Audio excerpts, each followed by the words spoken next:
Hello everyone, welcome back to another video. आज की video में डिस्कशन करने वाला हूँ top 10 most important chapter for Manipal exam 2025। Particular इस वीडियो में देखोगे फिजिक्स के ऊपर डिस्कस करने वाला हूँ। कंप्लीट 10 डे का स्ट्रेटजी क्या है। अगर 7 डेज पहले देख रहे हो, थोड़ा फास्ट पढ़ोगे तो उसे कवर कर सकते हो। इससे पहले देखोगे मैथ्स के ऊपर ऑलरेडी डिस्कशन कर दिया हूँ, केमिस्ट्री के ऊपर ऑलरेडी डिस्कशन कर दिया हूँ। आज मैं करने वाला हूँ फिजिक्स के ऊपर डिस्कशन। इसके बाद तुम लोग का फीडबैक रहा तो मैं ट्राई करूँगा मैथ्स के अलावा कुछ क्वेश्चंस को लाने का, उसे सॉल्व करने का। 10 क्वेश्चन लाऊंगा, इसे सॉल्व करूँगा। अगर तुम लोगों का फीडबैक रहा तो सेम मैं केमिस्ट्री के लिए भी करूँगा और फिजिक्स के लिए भी करूँगा। इसके बाद मैं ट्राई कर रहा हूँ इंग्लिश वाला वीडियो बना देने का। यहाँ पे देख लो कि 40 आउट ऑफ 40 बहुत सारे बच्चे लाते हैं। इसी का एटलीस्ट आइडिया दे दूंगा, तुम इस तरह से पढ़ सकते हो अगर तुम लोग का फीडबैक रहा तो। ये किसके लिए है? फेज 1 के लिए, ठीक है। अप्रॉक्स देख लोगे 7 to 10 डेज बचा हुआ है, ठीक है। तो अगर फेज 1 तुम टारगेट कर दोगे तो 150 अभी भी लाना यहाँ पे पॉसिबल है। बट जिस बच्चे को रैंक लाना है, ठीक है, लाइक 200 प्लस, मैं बता दूँ बहुत सारे बच्चे 200 प्लस लेकर के आए।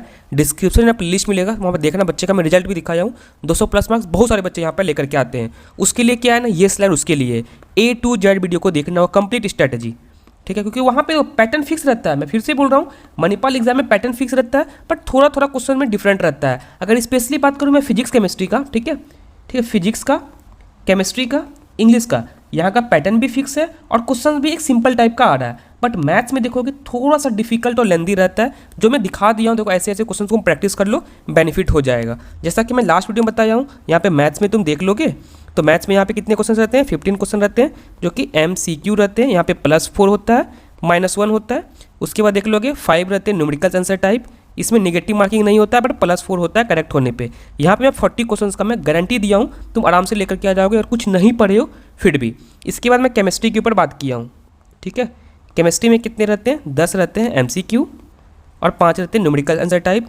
यहाँ पे मैं ऑब्जर्व कर रहा हूँ, यहाँ पे आराम से देखोगे ना 30 प्लस तुम लेकर के आ जाओगे 60 में से। इसके फिजिक्स के ऊपर मैं बात करूँ, ठीक है, आज मैं खुद बहुत सारे क्वेश्चंस को देख रहा था, कैसे कैसे क्वेश्चंस आ रहे हैं। मैं देख रहा हूँ थोड़ा सा डेटा चेंज है, बट क्वेश्चन सेम ही रहता है यहाँ पे, ठीक है। 10 MCQs हैं, ठीक है। सी मेजर 5 है यहाँ पे 30 प्लस तुम आराम से लेकर के आ जाओगे। और इंग्लिश के ऊपर मैं बात करूँ, यहाँ पे न्यूमेरिकल आंसर नहीं होता है, सिर्फ MCQ रहते हैं 10 MCQ, जो कि मैं गारंटी दिया हूँ। अगर लक अच्छा रहा तो 40 आउट ऑफ 40 आ जाएगा। अगर लक अच्छा नहीं रहा तो बोल सकते हो 1 या 2 क्वेश्चन गलत हो सकता है। शायद यहाँ पे ओवरव्यू समझ में आ गया होगा। चलो बताता हूँ फिजिक्स में कौन कौन से चैप्टर को करना है। मैं बता दूँ, यहाँ पे इंग्लिश को तो कर ही लेना, ठीक है। यहाँ पे क्या ना बेनिफिट, 40 आउट ऑफ 40 तुम ला सकते हो लगभग 1 से 2 दिन के अंदर। अगर 2-3 दिन अगर अच्छा से दे दोगे, 40 मार्क्स आ रहा है तो मुझे लग रहा है वर्थ इट है। उसके बाद देखो हाइट एंड डिस्टेंस से पैटर्न फिक्स रहता है, हमेशा सेम तरह के क्वेश्चंस आते हैं। स्टैटिस्टिक्स सेम तरह के क्वेश्चंस आते हैं। तुम लोग का फीडबैक रहा तो मैं डिस्कस कर दूंगा। प्रोबेबिलिटी भी फिक्स रहता है तुम्हारा, बैग में तुम्हारा 2 बॉल है, 3 बॉल है, रेड बॉल निकालना, डिफरेंट बॉल निकालना, इस तरह के क्वेश्चंस आते हैं। फिजिक्स से कुछ रिपीटेड क्वेश्चन जो अपने वेबसाइट पर डाल दिया हूँ। केमिस्ट्री के क्वेश्चन रिपीटेड उसे वेबसाइट पर डाल दिया हूँ। फॉर्मुला बेस्ड जो क्वेश्चन आते हैं उसे वेबसाइट पर मैं डाल दिया हूँ। बाकी पर्सनली भी कुछ मैं शेयर कर रहा हूँ, शायद ही समझ में आ गया होगा। उसके बाद ये स्लाइड तो इंपॉर्टेंट स्लाइड है, वो सारे बच्चों के लिए जो रैंक लाना चाहते हैं, ठीक है। याद बता दूं मैं, रैंक है ना लाइक कोई ये लाइक 7 डेज 8 डेज में रैंक लाना पॉसिबल नहीं होता है। अगर तुम 1 मंथ अच्छे से दे दोगे ना, लाइक फेज 2 के लिए, ठीक है, फेज 2 के लिए अच्छे से एटलीस्ट तुम NCERT लेवल पढ़ के रखे हो, मैं बोलूँगा रैंक लाना यहाँ पे पॉसिबल है, ठीक है। उसके बाकी ये सब क्वेश्चन है जो मैं अपने वेबसाइट पर ऐड कर दिया हूँ। ये सारे क्वेश्चन मैं अपने वेबसाइट पर ऐड कर दिया हूँ और बाकी ऐड कर भी रहा हूँ, ठीक है। उसके देखो यहाँ पे करना क्या है। फर्स्ट डे में करना क्या, करंट इलेक्ट्रिसिटी पढ़ना है। बता दूं इससे मिनिमम 2 क्वेश्चंस कंफर्म मिलने ही मिलने वाले हैं। और टॉपिक जो मेंशन कर रहा हूं ना, लाइक चैप्टर को तुम पढ़ लिए हो, इस चैप्टर में ट्राई करना ये सब टॉपिक पे अच्छे से फोकस करने का। उसके बाद क्या है तुम्हारा, ray optics and wave optics, इससे भी लगभग 2 क्वेश्चंस मिल जाते हैं। कौन कौन से टॉपिक को करना है, ये टॉपिक को करना है, ठीक है। उसके बाद यहाँ पे देख लो क्या है, डे थर्ड में क्या करना है, इलेक्ट्रोस्टैटिक्स, इससे भी क्वेश्चंस रहते हैं। यहाँ पे 2 क्वेश्चंस मिनिमम मिल जाएंगे। टॉपिक कौन कौन सा कवर करना यहाँ मेंशन है, तुम इसे देख लो। उसके बाद क्या है, ये तो मैं बोलूँगा स्किप कर दो। अगर पढ़ के रखे हो तो ट्राई करना रिवीजन कर लेने का, इससे भी 1 क्वेश्चंस हमेशा मिल ही जाते हैं। बट अगर नहीं पढ़े हो तो इसे स्किप कर सकते हो। एटलीस्ट मैं बोलूँगा फॉर्मूला देख लेना, क्योंकि अगर ईजी क्वेश्चंस आता है तो ट्राई कर सकते हो, ठीक है। तो मैं बोलूँगा फॉर्मूला देख लेना। बिल्कुल नहीं पढ़े हो तो इसे स्किप कर दो, बट मेरा मेंशन मैं इसलिए किया हूँ क्योंकि मैं इससे क्वेश्चन देखा हूँ। उसके 5th डे देख लोगे EMI AC, 1 से 2 क्वेश्चंस आ जाते हैं, मतलब एक ही क्वेश्चंस रहते हैं, कभी EMI से कभी AC से। टॉपिक कौन कौन सा है या मेंशन में कर दिया हूँ, ठीक है। उसके बाद वो बच्चे जो अभी कुछ नहीं पढ़ के रखे हो, तुम्हारे पास अभी टाइम है, तुम चाहो तो फेज 1 में फोकस कर सकते हो, फेज 2 भी फोकस कर सकते हो। जो बताऊंगा ना फेज 1 में, लाइक बता दूं, और फेज 1 तुम एक्सपेरिमेंट करके देख सकते हो जैसा मैं बता रहा हूँ, ठीक है। कंफर्म रहना मैथ से 40 आ जाएगा, जितना मैं बताऊंगा उतना भी कर लोगे तो, ठीक है, कुछ नहीं पढ़ के रखे हो तो मिनिमम तुम 30 तो मान ही लो, आराम से आ जाएगा। और इंग्लिश में अगर लक अच्छा है, थोड़ा सा बेसिक पता है, सीबीएसई बोर्ड से हो तो 40 ही मानना, अदरवाइज चलो मैं यहाँ भी 30 मानता हूँ, ठीक है। उसके केमिस्ट्री में 20, फिजिक्स में 20, अभी भी देख लोगे तो मार्क्स लाना पॉसिबल है। उस बच्चों के जो कुछ नहीं पढ़ के रखे हो, 3 3 6 4 10, लगभग 100 मार्क्स तुम्हारा यहाँ पे आ रहा है। उस बच्चे जो कुछ नहीं पढ़ के रखे हो, एटलीस्ट इसके बाद एनसीईआरटी का अच्छा नॉलेज है, आराम से 150 यहाँ पे लाया जा सकता है फेज 1 में ही। और फेज 2 में बहुत सारे बच्चे आएंगे ना सर, जे में भी अच्छा है, कंपटीशन बढ़ेगा फेज 2 में, इस बात को याद रखना। जिस बच्चे को इनरोल होना होगा, डिस्क्रिप्शन में वेबसाइट का लिंक मिलेगा, इनरोल हो सकते हो। अगर वेबसाइट में कोई प्रॉब्लम आ रहा होगा, पर्सनल काउंसलिंग गाइडेंस नाम से फॉर्म होगा, उसे भी फिल कर सकते हो। चलो दिखाता हूँ मेरे कोर्सेज में क्या है, क्या मैं प्रोवाइड कर रहा हूँ। जस्ट सर्च करना आपका सीधा.in, तुम यहाँ पे आ जाओगे या फिर डिस्क्रिप्शन में मिल ही जाएगा लिंक। सबसे पहले बच्चे का फीडबैक देखना, जो बच्चे मेरे कोर्सेज में इनरोल्ड हुए हैं, ठीक है, बच्चे क्या फीडबैक है, ठीक है, जो बच्चे कोर्सेज में इनरोल थे, जो बच्चे काउंसलिंग में इनरोल थे। उसकी वजह से यहाँ पे आना है, मणिपाल में क्लिक करोगे, यहाँ पे आ जाओगे।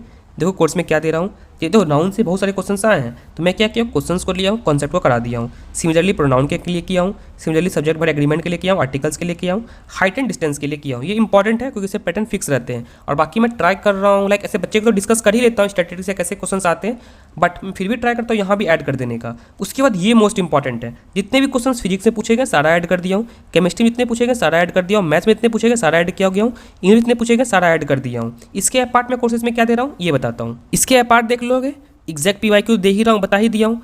काउंसलिंग गाइडेंस ये मोस्ट इंपॉर्टेंट है। मणिपाल में बहुत सारा ब्रांच होता है, बहुत सारा कैंपस है। मणिपाल मेन कैंपस है, जयपुर कैंपस है, बेंगलुरु कैंपस है, सिक्किम कैंपस है। कौन सा कैंपस लेना वर्थ इट है, किसका ROI रिटर्न ऑफ इन्वेस्टमेंट अच्छा है, ये बताने वाला हूँ। कौन सा ब्रांच किस सीक्वेंस में करना है, सारा का सारा रिस्पॉन्सिबिलिटी मेरा रहेगा। फुल कोर्स दे रहा हूँ, हैंड रिटेन नोट्स दे रहा हूँ, 24/7 डाउट सॉल्विंग फैसिलिटी मैं प्रोवाइड कर रहा हूँ। एक्सपर्ट चॉइस फिलिंग जो काउंसलिंग का पार्ट होगा वो मैं खुद करके देने वाला हूँ। ये कब तक वैलिड रहेगा, लास्ट राउंड तक, जब तक एडमिशन डन नहीं होता है तब तक मैं तुम्हारे साथ हूँ। इवन कॉलेज में कोई प्रॉब्लम आएगा मेरे से बात कर सकते हो। As a student of Manipal मैं अच्छे से गाइड कर सकता हूँ, हेल्प भी कर सकता हूँ। एग्जैक्ट बता ही दिया, प्रीवियस ईयर दे रहा हूँ, 1-to-1 कॉलिंग फैसिलिटी भी है। कभी कोई प्रॉब्लम आएगा तो मेरे से बात कर सकते हो, मेरी टीम से बात कर सकते हो। इस तरह की फैसिलिटी मैं अपने कोर्सेज में दे रहा हूँ। उसके बाद क्या है, डे 6 में क्या करना है ये देखो, मॉडर्न फिजिक्स और डुअल नेचर, ये मॉडर्न फिजिक्स का ही पार्ट है। ट्राई करना इसे कर लेने का, 1 से 2 क्वेश्चंस आराम से मिल जाएंगे। टॉपिक कौन कौन सा ये देख लो। मैं तो बोलूँगा मॉडर्न फिजिक्स में फॉर्मूला देख लोगे ना, put the value get the answer type के क्वेश्चंस यहाँ पे आते हैं। उसके डे 7 थर्मोडायनेमिक्स पढ़ के रखे हो तो वेल एंड गुड, मैं तो रिक्वेस्ट करूँगा पढ़ लेना। केमिस्ट्री में भी हेल्प हो जाएगा, फिजिक्स में हेल्प हो जाएगा। फिर भी नहीं पढ़ के रखे हो तो स्किप इसे कर सकते हो। पढ़ना चाहते हो तो एटलीस्ट ट्राई करना ये वाला कर। मैं बोल रहा हूँ, मैं फिर से बोल रहा हूँ, तुम जाके मॉक में भी देखना, इससे क्वेश्चन रहते ही रहते हैं। ऐसा कोई साल नहीं है जिससे मैं हीट इंजन से क्वेश्चन नहीं देखा हूँ, इससे क्वेश्चंस हमेशा रहते हैं, ठीक है। उसके बाद ये देख लो, मैग्नेटिक इफेक्ट ऑफ करंट, ये भी इंपॉर्टेंट है। कौन कौन सा टॉपिक को करना है यहाँ पे मेंशन है, तुम देख सकते हो। उसके बाद यहाँ पे ये देख लो, डे 9 में सेमीकंडक्टर लॉजिक मैं बोलूँगा ये भी इंपॉर्टेंट पार्ट है, ट्राई करना इसे भी कर लेने का। कौन कौन सा टॉपिक है ये देख लो, लॉजिक गेट डायोड थ्योरी सब, ठीक है। उसके डे 10 वर्क पावर एनर्जी, ये क्वेश्चंस मिल जाएंगे, डायरेक्ट फॉर्मूला रहेंगे। कभी कभी फ्रिक्शन से भी क्वेश्चंस यहाँ पे आते हैं, एनएलएम से भी आते हैं, वो सबको मैं स्किप किया हूँ। उस चैप्टर को मेंशन किया हूँ जिससे क्वेश्चंस आते हैं, जिससे कवर भी किया जा सकता है। ऐसा नहीं है इसके अपार्ट भी क्वेश्चंस नहीं आते, बहुत सारे चैप्टर से आते हैं जो कि डिटेल स्ट्रेटेजी वाले वीडियो में अच्छे से डिस्कस किया हूँ। शायद यहाँ पे कंप्लीट आइडिया मिल गया होगा। उसके बाद वो बच्चे जो चाहते हो मैं क्वेश्चंस को डिस्कस कर दूं, मुझे कमेंट सेक्शन में बताना। मैं ट्राई करूंगा मैथ्स का, फिजिक्स का, केमिस्ट्री का, इंग्लिश का। मैथ्स तो मैं पढ़ा सकता हूं अच्छे से, इंग्लिश में पढ़ा सकता हूं, ग्रामर वाला पार्ट, ठीक है, ये मैं पढ़ा सकता हूं। बाकी ये 2 में प्रॉब्लम है, फिर भी मैं तुम्हारे लिए फाइट कर सकता हूँ। जितने क्वेश्चन हैं उसे पढ़ के मैं ट्राई करूँगा पढ़ा देने का। बट तुम लोग का फीडबैक रहा तो, तुम लोग का फीडबैक रहेगा तभी मैं वर्क करूँगा। मैं बता दूँ एक स्लाइड बनाने में बहुत मेहनत लग जाता है। मैं देखता हूँ बच्चे का ज़्यादा रिस्पॉन्स रहता ही नहीं है। एटलीस्ट अप्रिसिएट कर सकते हो अगर वीडियो अच्छा लगता हो। ऐसा नहीं बोलता हूँ कि जबरदस्ती करना ही है, वीडियो अच्छा लगता हो, इन्फॉर्मेटिव लगता हो। और बता दूँ ना, काउंसलिंग के टाइम मैक्सिमम बेनिफिट होगा यहाँ पे इस चैनल से। इस बात को याद रखना, इस तरह काउंसलिंग कोई प्रोवाइड नहीं करेगा, कोई वैलिड रीज़न नहीं बताएगा। लाइक CSE में, ठीक है, AIML में क्या डिफरेंस है, ठीक है, डेटा साइंस में क्या डिफरेंस है, कौन सी कंपनी आ रही है CSE वाले को बैठने दे रही है, AIML वाले को नहीं बैठने दे रही है, ये सब मैं कंप्लीट डिस्कस करने वाला हूँ। बट एक रिक्वेस्ट है, वीडियो इन्फॉर्मेटिव लगता हो वीडियो को लाइक करो, चैनल सब्सक्राइब करो, ट्राई करो कुछ दोस्तों शेयर करने का, जिससे उसका भी हेल्प हो सके, मेरा भी हेल्प हो सके, ठीक है। फिर मिलता हूँ अगले वीडियो में। तुम लोगों का कमेंट सेक्शन में फीडबैक का वेट करूँगा। Thank you.